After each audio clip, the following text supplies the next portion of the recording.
मैया भजन हो गया, भजन की वाणी सुना दी, तुम्हारा ध्यान कहाँ है मैया? मैया अब जो सत्संग में आए हैं, सत्संग का महत्व तुमने जो सुना है, चोरी के ऊपर बताया, मार के ऊपर बताया, पिटाई खा लिया, धर्म कर्म के ऊपर बताया, सत्संग में आके नहीं है, तुम्हारा क्या बदला मैया? अभी हम सत्संग में आए हैं तो कपड़े भी बदल के आए हैं, सत्संग में आए तो नहा के भी आए। क्या भगवान कहते हैं कि तुम नहा के आओ? क्या तुमसे ये कहते हैं कि तुम कपड़े बदल के आओ? हैं? सुदामा जी की बीवी तो फटे कपड़न से ही आती थी, सुदामा जी तो फटे कपड़न से ही आते थे और क्या बोलते थे? हरे कृष्णा हरे कृष्णा हरे कृष्णा।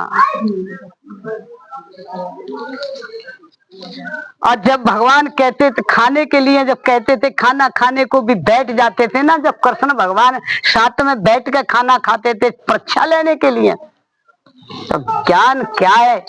गृहस्थ का ज्ञान को भगवान को सब पता है।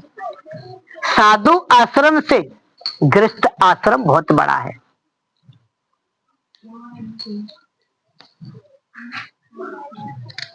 अकबर की बेटी इतनी प्यारी थी, अकबर के लिए हमारे तुम्हारे अंदर भी वो बुद्धि होनी चाहिए। इस मारे तुम्हें बताते हैं, अकबर की जो बेटी थी इतनी प्रिय थी अकबर के लिए कि मेरी बेटी की कहीं कांठन लग जाए तो क्या सीता के लिए प्यारी नहीं थी सीता? राजा जनक को बेशक कलश में से निकली, प्यारी नहीं थी? सीता ने जब बन बन गई थी राम के साथ तो क्या कांटे नहीं लगे होंगे? तो राजा जनक की बेटी राजा जनक को प्यारी नहीं थी? नाम तो राजा जनक का ही चल रहा है ना मैया? अकबर क्या बोलते थे? हम तुम भी उनमें से अकबर ही हैं। कोई कोई तो अकबर राजा बनता है।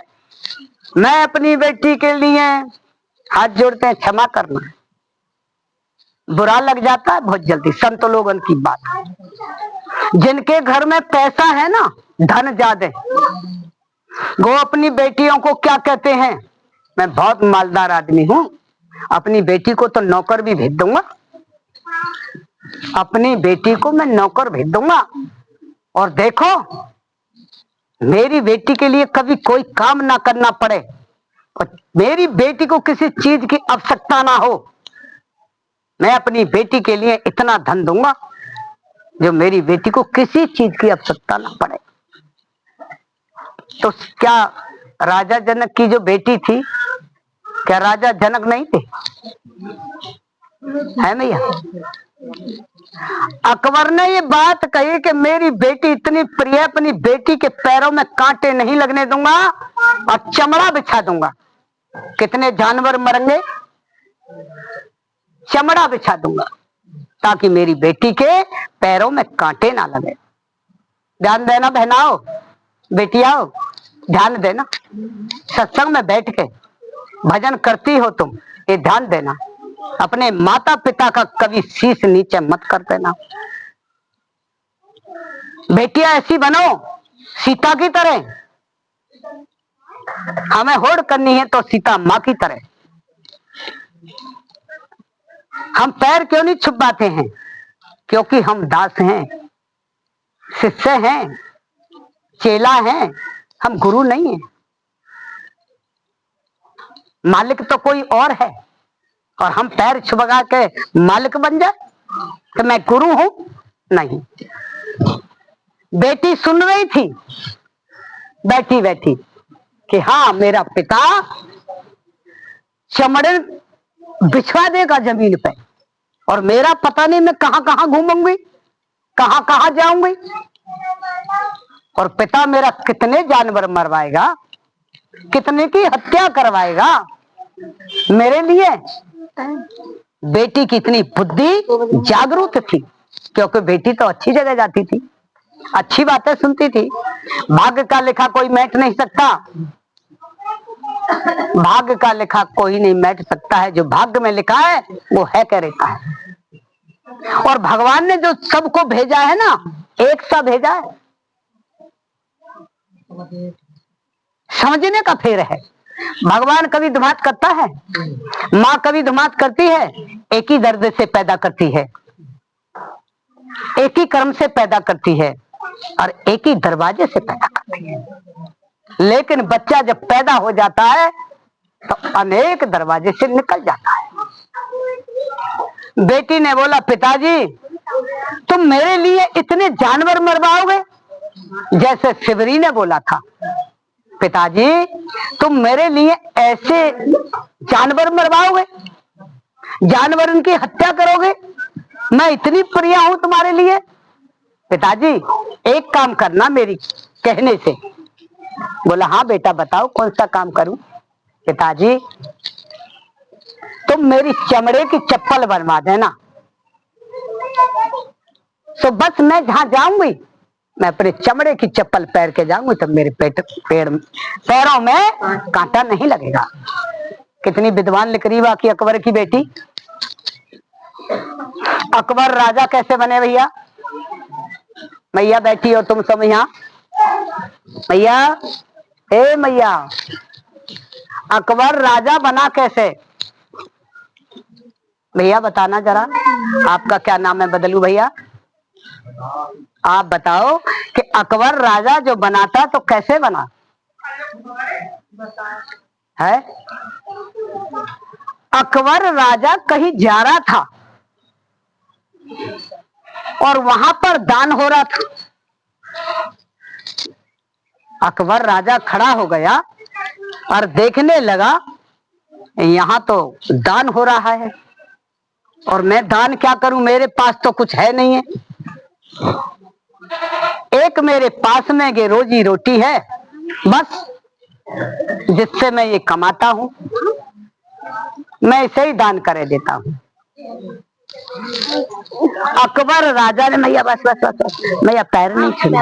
हाँ, खुश रखे भगवान तुम्हारे लिए, सदा खुश रखे भगवान, तुम्हें कल्याण करे तुम्हारा। धन्य हो मेरी मैया, धन्य हो मेरी माँ।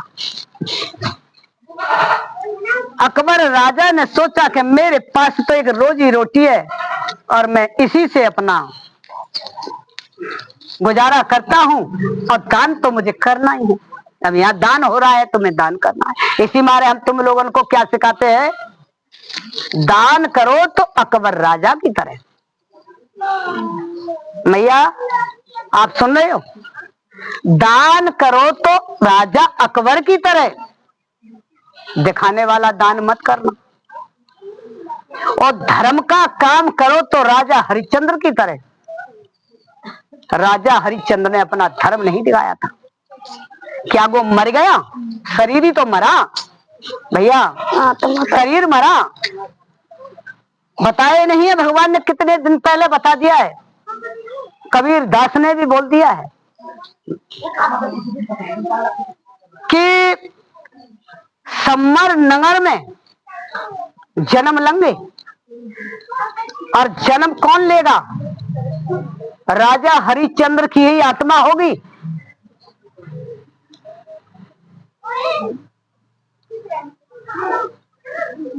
दैत्य राजा विष्णु शर्मा के घर में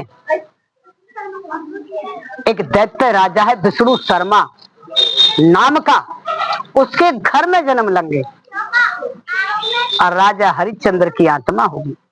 क्या वो आत्मा मर गई? और नाम क्या होगा? निकलंक। धर्म को बढ़ाने के लिए, बचाने के लिए, और जिन्होंने गलत कर्म करे हैं और जो गलत कर्म कर रहे हैं उनका संहार करने के लिए आते। बचेंगे कितने है मैया? कितने बचेंगे? जो आज तुम लोग इसमें बैठे हो, इतने लोग कथा सुन रहे हैं भगवान की, सत्संग सुन रहे हैं भगवान का। जो भगवान से डरेगा वही बच पाएगा। और जो भगवान से नहीं डरा, ये कलयुग जो है ना, ये बहुत बुरी तरह से आ रहा है, जैसे पानी की लहर आती है। तुमने लहर देखी नहीं? कितनी जोर की लहर आई तुम्हारी गंगा गांव के किनारे में, लोगों को लिकार लिकार के फूंका था राजघाट पे ही, कर्णवास पे ही। भैया कितना बहे और कितने मरे। करुणा आया, करुणा पे भैया लाश पे लाश रख गई, चिट्टा पे चिट्टा रख गए, तब भी कोई बैराग नहीं आया। ये बैराग की बात है कि मनुष्य का जन्म लेके और फिर भी हम गलत कर्म करें। ठीक है, तुमने मनुष्य का जन्म मिल गया, 84 लाख के बाद में ये जन्म मिलता है, इसको वृथा मत गमाओ। अगर ये तुमने जन्म गुरु में आके अब भी वृथा गमा दिया तो फिर तुम्हारे लिए क्या मिलेगा? फिर तो हमारा बैठना बेकार है, भजन करना बेकार है, भजन सुनना बेकार है। अनमोल चोला है,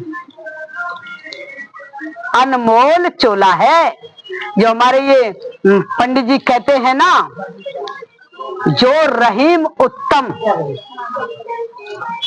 प्रकृति का काकर करत कुसंग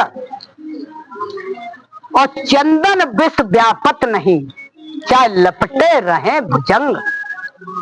कितने भी सर्प बिच्छू कातर लटके रहे, क्या सर्प के पेड़ पे जब चढ़ जाते हैं, लिपट जाते हैं, उसकी खसोई लेते हैं, तो क्या चंदन का पेड़ विष को प्राप्त हो जाता है भैया? है? नहीं होता। ऐसे ही हम सत्संग में बैठे हैं और कुसंग में जाकर हम बैठ जाए, भैया तुम ऐसा तो कर नहीं सकते हो कि कुसंग को छोड़ दो या उनके साथ ना बैठो, उनके साथ ना जाओ, उनके साथ ना रहो। इतना तो भैया नहीं हो सकता। और तुम पे उनका रंग चढ़ जाए जो गलत काम करते हैं, गलत बोलते हैं, निंदा करते हैं, चुगली करते हैं, किसी के दिल को ठेस लगा देते हैं। हाथ जोड़ के सुनना, जो मेरे भाइयों जो सुन रहे हो और जहां भी सुनने जा रहे हो, मेरी बात पे ध्यान देना और बड़े अच्छे से ध्यान देना। किसी का मोबाइल पे कोई चीज आ रही है, चाहे गलत आ रही है, सही आ रही है, मेरा की कभी अपने मोबाइल में ये मत दिखाना जाके नहीं आ कि देखो ये क्या कर रहा है, क्या कर रही है। याद रखना, क्योंकि भगवान हर जगह हैं। जो गलत कर रहा है उसका भी पता है भगवान को, और जो सही कर रहा है उसका भी पता है भगवान को। क्योंकि जपा जप उल्टी माला ना हो जाए, और गोही चीज अगर मेरे साथ में होता है तो क्या मैं दिखाऊंगा? क्या मैं किसी से जाके कहूंगा? महमर हैं, महमर हैं ये जो तुम्हारे घर में बेटी बेटा, दोरानी जिठानी, सास ननद, बहू, देवर जेठ, नाते रिश्ते, ये सब तुम्हारे महमर हैं। तुम वहां से गुजर के भगवान में आ रहे हो। कहां से आ रहे हो भैया? तुम गुजर के वहां से आ रहे हो और तुम्हारे साथ में ये महमर आए हैं। जैसा जैसा जिसने कर्म करा है, ये महमर तुम्हारे वही कर्म करेंगे। भगवान से प्रार्थना करो, गुरु से प्रार्थना करो कि हे गुरुदेव, अब हमसे कोई गलती ना हो जो हमारे लिए कोई कर्म भोगने के लिए मिले। ये हमेशा याद रखो। कोई आदमी तुमसे ये कह रहा है कि फलाने आदमी ने ये बात कही है, तो मैया कभी बोलने मत जाना उससे। पूछो क्यों? तुमसे उस आदमी ने कोई बात कह दी तो मैया ऐसी तो सीधी तुम भी ना हो जो तुमने वहां कुछ नहीं कही हो। हम किसी से कुछ नहीं कहेंगे तो हमसे क्या कह जाएगा? बताओ मैया। नहीं करो। तुमसे हम भजन कर रहे हैं, भजन करवा रहे हैं, तो तुम भी भजन कर रही हो। हम तुमको मानो भगवान की वाणी सुना रहे हैं, तो तुम सुन रही हो, हम सुना रहे हैं। तो तुम सुन रही हो तभी तो हम सुना रहे हैं भैया। तुम सुनोगी नहीं तो कहां से सुनाएंगे। लेकिन जब ऐसी अवस्था में आके बैठ गई हो तो सुनोगी तो हद, और हम भी सुनाएंगे, मजबूर है ना भैया। मन का मौन तो देवता बन जाता है और मुख का मौन देवता बनता है और मन का मौन भगवान बनता है। जब हम मन से मौन हो जाए तब सोचो कि हम भगवान हैं। भैया मन का मौन किसको कहते हैं, इसका विचार किया? मन के मौन का किसी ने विचार किया? भैया ऐसा हो सकता है जो मन ना चले, ये मन ही तो है जो गलत करवाता है। आपने सोच लिया कि मैंने मन से कुछ भी नहीं कह रहा हूं किसी से और मुंह चुप कर लिया, और मन में तुम्हारे में चल रही है सारे तो देखूंगा तू बहुत बड़ी बड़ी बात कर रहा है, सारे तेने के कर्म छोड़ो ना है। अरे यहाँ के इतनी बात तो मन तो चल रहा है ना, अभी देखूंगा। मन ते देख रहे कम में कह रहे हैं बात सुन रहे हो, कहीं देखे आयो गलती को। भैया गुरुदेव ने कही है मैं तो गलती करूंगा नहीं और मन से भी नहीं सोचूंगा, मैं मन से भी नहीं सोचूंगा। अब तुम सुनिए आए कि फलानी जगह फलाने का लड़का इसने ऐसा गलत काम कर दिया है। एक बात बताओ, हमारे ऊपर तो भगवान ने कृपा करी है, जो संत लोग जितने होते हैं बनते हैं, जिन्होंने शादी नहीं करी तो कोई बात नहीं है पर दुख की घड़ी आ जाती है उन पे ना भैया। और जो संत लोग होते हैं तो उनके घर में भी गलत हो जाता है। अज्ञानी आदमी उनको ताने मारते हैं कि संत बन गया है और इसका बेटा ने क्या कर दिया, इसकी बेटी ने क्या कर दिया, इसकी बीवी ने क्या कर दिया, इसके मियाँ ने क्या कर दिया, ताने नहीं मारते हैं। तो मन के मौन कब बनोगे? अब तुम्हारे मन में तो ये चल रही है, जब तुम्हारे मन में चल रही है ये बात तो धीरे से काऊ से न काऊ से तो कहोगे, तो तुम कहां मन के मौन भाई। तुमने गलत कर्म देखा, गलत बात सुनी किसी की, आप चुप होके आ जाओ और हाथ जोड़ आओ कि हे भगवान मेरे मन में भी ना चलेगी बात। हमारी एक इतनी बड़ी परीक्षा आई थी, भगवान से प्रार्थना कर रहे हैं, किसी ने हम अपनी बात बता रहे, हम सुनते तो नहीं थे लेकिन हमने उस दिन सुन ली, कान में चली गई ये बात कि इतनी सीधी लग रही है ना वो औरत, वो इतनी सीधी नहीं है। और ये बात हमने दिल्ली में सुनी, हम अपनी भी बात बता रहे हैं। उस दिन से हमने ऐसा झटका मारा कि हे विधाता, हे मेरे भगवान, कि मैंने कौन सी बात सुन ली जो आज इस बात को ताक रही हूं। यानी मैंने क्या सोचा तो भगवान ने मुझे क्षमा कर दिया। नहीं, क्षमा करने लायक योग्य नहीं थी मैं। क्यों नहीं थी ये बात बताऊंगी आपको मैं, क्योंकि मेरा इसमें जारी है आवाज। मैंने सोचा यार ये लोग तो दोष लगा देते हैं बंधन को, मुझे बहुत गुस्सा आता है दोषी आदमी पे।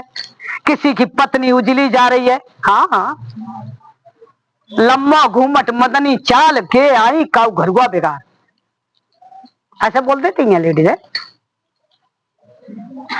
अब घर किसके बिगड़ रहे हैं?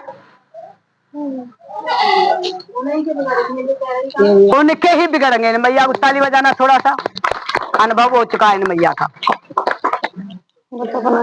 ऐसा बात ना कहो भाई। उस बात को सुन के नहीं मैंने, मुझे बहुत बुरा लगता है। चाहे किसी की बेटी गलत कर रही हो, उस बेटी को पकड़ लूंगी और अलग में ले जाऊंगी। बेटा ऐसा काम ना कर, बेटा होगा बेटा को ले जाऊंगी पकड़ के, बेटा ऐसा काम ना करना, बेटा अच्छा काम करना, तेरे माता पिता की नाक नीचे हो जाएगी मेरे बेटा। और देख, मैं तो देख लिया, मैं तो कुछ बोलूंगी नहीं, पर ऐसा नहीं करना। अब उसी बात को लेके मैंने बोला यार ये झूठ बोल रही है, चाहे सच बोल रही है, ला इसकी परीक्षा ले। और उसी आदमी के बारे में बोल रही है, हे विधाता क्षमा करना। अब जिस आदमी के बारे में बोल रही है टाइम की भी बोल रही है, टाइम भी बता रही है, उस आदमी का नाम भी बता रही है, उस लेडीज का नाम बता रही है, गली का भी नाम बता रही है। अब ये बात हमने सारी सुन ली, सुन ली मैया। तो हम जटवा में एक फाटक को अपने बैठ गए कहीं जाके, और बैठ के हम फाटक के छेद में से देखने लगे कि वो लेडीज कहीं झूठ तो ना बोल रही। और हम क्या करते हैं कि किसी ने कह दिया और जैसे गाड़ी नहीं चला ले जाते पूरे गियर में डाल के लिया, वहां से वहां तक कर दी, चाहे वो झूठी हो। लेकिन मैया मैं भगवान से क्षमा मांगती हूँ, नाक रगड़ के क्षमा मांगती हूँ अपने परमात्मा से, अपने गुरु से, कि विधाता मुझ पे तो ऐसी परीक्षा ले भैया ना। मेरा की मेरे गुरु कहते थे कि तुम्हारा की देखो और निकलो, कोई मतलब नहीं है तुम्हें। और जैसे ही मैया में लगी देखने के लोग, कार्य सीधा मेरे सामने आ गया। हे विधाता, हे परमात्मा, कितना भी मुझसे गलत कहा, लेकिन मैंने अपनी जवान से और अपने मन से ये नहीं कहा कि मुझसे ऐसा बात बोल रही है और कैसी है। नहीं विधाता, मुझसे मत कह भैया, हाथ जोड़। सत्संग को सुन के तुम्हारे लिए जो हमने बात बताई, अपने ऊपर बताई है हमने, मन के मौन के ऊपर, आज हमको भगवान ने मन का ही मौन बना दिया है। जब तुम्हारा मन में कोई बात नहीं चल रही तो सोच लो तुम मन के मौन हो, और सत्संग में आके भूतकाल को छोड़ना। भूतकाल भैया किसको कहते हैं बदलूसी है? बीते हो। ताली बजाना मेरे भाई के लिए।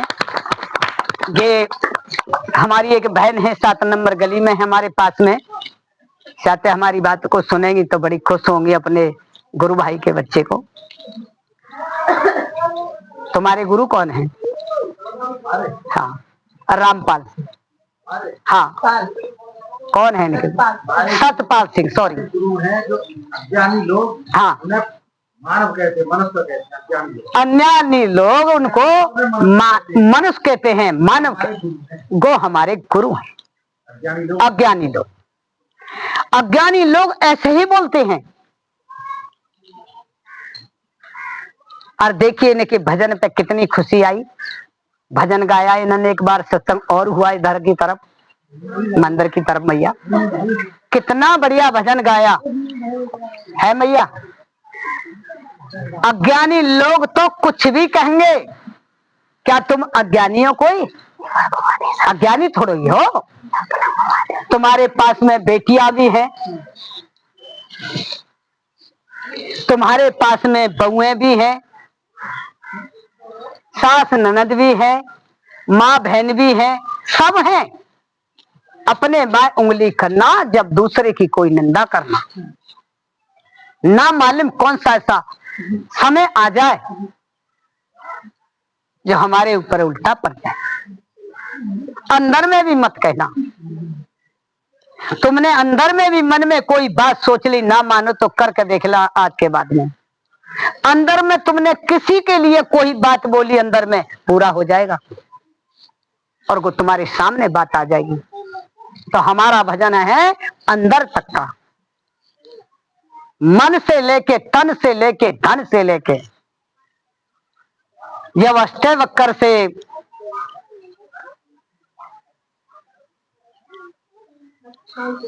है मैया। अच्छा ही प्रश्न करो। राजा के पास में कौन गए थे? टेढ़े मेढ़े पेट में आवाज दे रहे थे। अष्टवक्र। है अष्टवक्र। देखो मैया कैसा ध्यान रखती हैं। अष्टवक्र पेट में थे और राजा की कचहरी में बैठे थे, और राजा अपनी कचहरी को सुना रहा था सब बात को, क्योंकि पंडित थे, पंडित की कचहरी बैठी थी भाई, वहां पे पंडित है सब, और पढ़ रहा था अपना शास्त्र उसका पिता, और बच्चा पेट में। बच्चे ने पेट में से आवाज दिया कि जो तू पढ़ रहा है ना, ये सब बकवास है। एकदम उनके लिए आवाज आई उनके पिता को कि जब ये पेट में से इतनी आवाज दे रहा है तो कि बाहर आके क्या करेगा। उन्होंने श्राप दे दिया था कि जा तू अंग से टेढ़ा मेढ़ा पैदा होगा। पिता ने श्राप दिया था ये, तब अष्टवक्र टेढ़े मेढ़े पैदा हुए। जब ही हम तुमको समझाते हैं कि मैया कभी भी गलत संकल्प मत बोलना, संकल्प शुद्ध बोलना, पवित्र बोलना, ध्यान दे के बोलना, सोच के बोलना। भागवत कह रही है कि जो तुम संकल्प बोलो तो शुद्ध बोलो, पवित्र बोलो, नहीं तो तुम्हारा संकल्प पूरा हो जाएगा। तुम्हें बार बार चेतना दे रहे हैं कि संकल्प शुद्ध बोलो, पवित्र बोलो, सोच के बोलो। बहुत सी माता कह देती है ना, तू तो निकम्मा ही रहेगा, तू ना सुधरेगी कबहू, तू निकम्मिया ही रहेगी, तुम्हारी जवान नहीं सुधरी, तुम जैसे हो ना वैसे ही रहोगे। तो मैया तुम्हारा संकल्प कौन सा है? मर जाए तू मरेगा तो सही, मरता भी नहीं है, मर जाए तो ठीक है। ए मैया मर जाए तो ठीक है, जिस वक्त मर जाए तो क्या होगा? हालत पूछो मैया, हालत पूछो। जिसके घर में जवान मर जाते हैं उनसे हालत पूछो। तुम तो अपनी जवान से बहुत जल्दी कह देती हो कि मर जाए तो ठीक है। मर जाए तू, तेरा एक्सीडेंट है जाए, तू टक्कर से मर जाए, कब जवान रोकोगी अपनी? मैया तुम प्रतिज्ञा खींच लेती हो, भी अष्टवक्र की बात जो चल रही है यहीं पर रुकी है। तुम प्रतिज्ञा खींच लेती हो मैया, हाथ जोड़ के प्रार्थना है कि मैं अपनी सास से कभी बोलूंगी नहीं, तो मेरी मैया खींच लेना, पर अपनी माता से भी बोलना छोड़ देना, अपनी माँ के पास भी जाना छोड़ देना, तो मैं तुम्हें मार जाऊंगी। प्रतिज्ञा खींच रहे हो ना, तो सबसे खींचो मैया, प्रतिज्ञा को खींचो तो सबसे खींचो, ये प्रतिज्ञा मत खींचो। सास हमारी ने बेटा दिया है, हमें पाल के पोषण करके पैदा करके पीड़ा सहन करके नहीं हमारे हाथ में दे दिया, हमारे भाग्य से, चाहे वो मैं कमाई खिलाए या ना खिलाए, सास ने तो हमें दे दिया। किसके राज में राज भोगेंगे हम?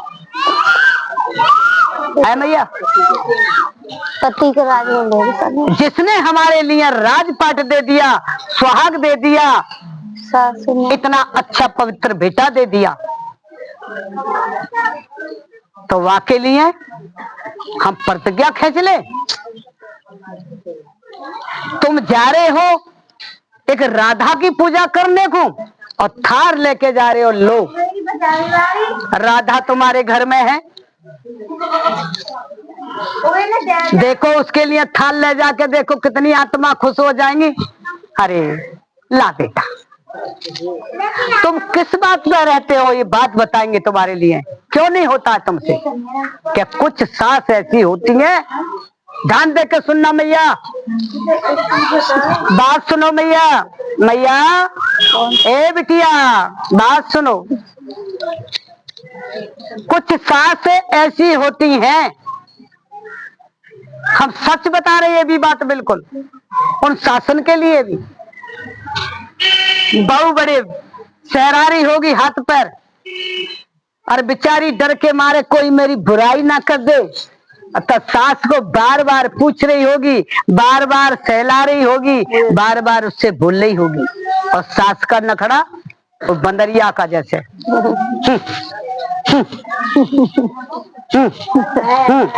तो कर ले, कोई परेशानी नहीं है भैया। और हमसे ये मत कहना कोई सुनने वाला हमारा सुने बहुत दूर तक, कि इस पे कहाँ की ससुरी पे बेटी थी। मेरी जो ननद थी ना, वो मेरी बेटियां थी। मैंने उनका बेटियां ही समझ के आदर सत्कार करा और अपनी सासू माँ के आंखों में मैंने आंसू नहीं डाले। मेरी सासू माँ कहीं ऐसा ना रो जाए कि मेरे पास कुछ नहीं है और मेरी बेटी, मेरा पति मेरे पास में छोड़ के चला गया, मैं कहां से करूं। मैया, अपने मुंह से बढ़ाई करने में अच्छा नहीं लग रहा मुझे, पर तुम्हारे बताने के लिए मुझे कहना पड़ रहा है। उन शासन को भी मैं हाथ जोड़ के प्रार्थना कर रही हूँ कि तुम्हारे लिए अगर ऐसा करना है बहू से, तो अपनी बेटी से भी ऐसे ही करना, अपनी बेटी से भी ऐसे ही मुख मोड़ना, तो तुम्हारा मुख मोड़ना भी अच्छा है। मैया, सास के लिए भी इस मारे बोल रहे हैं हम, माता जी ध्यान दे के सुनना। मैया, ध्यान दे के सुनो, सब माता बहना वही है। सास को किस मारे बोला जा रहा है? जब उसकी माँ पैदा करती है ना बेटी को, तब बड़े मुश्किल से पालती है और पाल पसोन के करके सिखा के सारा काम हमको जब दे देती है, तुमको, तुम्हारे घर पे आती है तो कितनी खुशी होती है। और वही बेटी के लिए जब विदा करते हैं तो भैया भी गाड़ी में धक्का लगाते हैं कि जाए हाथ से, और जबरदस्ती जेठ भर के बेटी को ऐसे फेंक देते हैं जैसे कूड़ा फेंक दिया कि अब तू जा। क्या माँ के लिए बेटी प्रिय नहीं है? अरे हमें शर्म आनी चाहिए कि सासुन से भी और बहुन से भी कि सास की सेवा करो तो माँ मान के, और बहू की सेवा करो तो बेटी मान के। तो तुम्हारे बेटा को आइए, एक माँ को छोड़ के आई है, दूसरी माँ बनाई है, तुम्हारी छाती में दर्द होना चाहिए। वो छाती पिला के नहीं आ और जेट में भर के गाड़ी में फेंकवा दी कि बेटा मुझसे नहीं पकेगी, बेटा तू डाल दे। बेटा भी ना हो तो अपने भाई से कह देती है कि मामा भी डाल देता है। उस माँ की छाती क्या कहती होगी, और तुम अपने घर पे क्या कहती हो? आज बहू आ रही है, अरे तुम भी रो हो कि आज अपनी माँ के लिए छोड़ी आई। उसकी माँ कितनी तड़फ रही होगी, उसके दिल से पूछो। बहुओं को गलत मत बोलो। जिस वक्त तुम छोड़ के जाओगी तो तुम्हारी बहू ही बेटा की तरह अपने पति का साथ देगी, पालन करेगी। पत्नी दो काम करती है और पत्नी वही होती है जो दो काम करती है। एक पति का काम करती है और एक माँ का काम करती है। पत्नी दो काम करके देती है। और मेरी मैया हो, एक बात समझना मेरी बात को, पति कभी बाहर से आए तो मैया उसकी शकल को देख लेना कि ये किस रूप से आ रहा है। कहीं ऐसा तो नहीं है कोई परेशानी से आ रहा हो। मैया देखते ही मुस्कुरा जाओ। आ गए तो पानी लाऊं? और बहुत सी बहुएं कैसी होती है, देखिए, अपने पति का स्वागत करना चाहिए। दारू पी के आ रहा है, मैया का जवाब है अच्छा, प्रश्न तो अच्छा कराए लौटा के। मैया ध्यान दो, मैया ध्यान दो कि अगर शराब पी के आ रहा हो तो शराबी को तो शराब चढ़ रही है और तुमको इज्जत करने की पड़ी है, तो शराबी तो तुम्हें एकदम मारेगा नहीं, क्योंकि तो शराब के नशा में है। क्या बिगाड़ लेगा तुम्हारा? तुम तो अपने धर्म का पालन करोगी। जो वो काम करके आएगा वो उसको दंड मिलेगा, और जो तुम अपना धर्म का पालन करोगे तुमको मिलेगा। उससे बोलो ही नहीं, इतना बोलो पानी पियोगे, बस दूसरी बात ही ना बोलो। इतना बोलो रोटी खा लो, थाली फेंक देते हैं शराबी। थाली उठाओ और कुत्ते के डाल दो, भैंस के डाल दो, आज का इन्हीं का खाना होगा। तुमको नशा अपने अच्छे कर्म का होना चाहिए और उसको नशा अपने शराब का है, उसको शराब की गति मिलेगी। याद रखना मेरी बात को। शराबी को कुत्ते का जन्म मिलेगा। सतर्क और बिल्कुल सत्य है, कुत्ते का जन्म मिलेगा। नाली का जो मूत पीते हैं वो कौन पीता? हम शराब पीएंगे तो मूत भी तो हम ही पीएंगे। शराब तो ऐसी है भैया। नींद के लिए शराब लेते हैं, नींद के लिए शराब नहीं लेते। मतलब नींद ऐसी, अरे भगवान का नाम लो जो तुम्हें नींद आ जाए। देखो उनसे कह के सो कि भगवान हमें जगा देना और हम तो सो रहे, अपनी गोद में सुला लो। और देखो ध्यान, मेरा तो वचन चल रहा है भगवान का। जो आदमी दूसरी स्त्री का गेट खोलता है, याद रखना गधे का जन्म मिलेगा, गधे का, और पक्का मिलेगा। अरे भाई समझ जाओ, स्त्री किस मारे दी है भगवान ने? संतुष्टि के लिए दी है। अपनी स्त्री से संतुष्ट रहो, अपने पति से संतुष्ट रहो और भगवान का भजन करो। अष्टवक्र की कहानी तो हमारी वहां रह गई। अब ध्यान देना बात का भैया। अष्टवक्र की कहानी चल रही है भैया। भैया अष्टवक्र की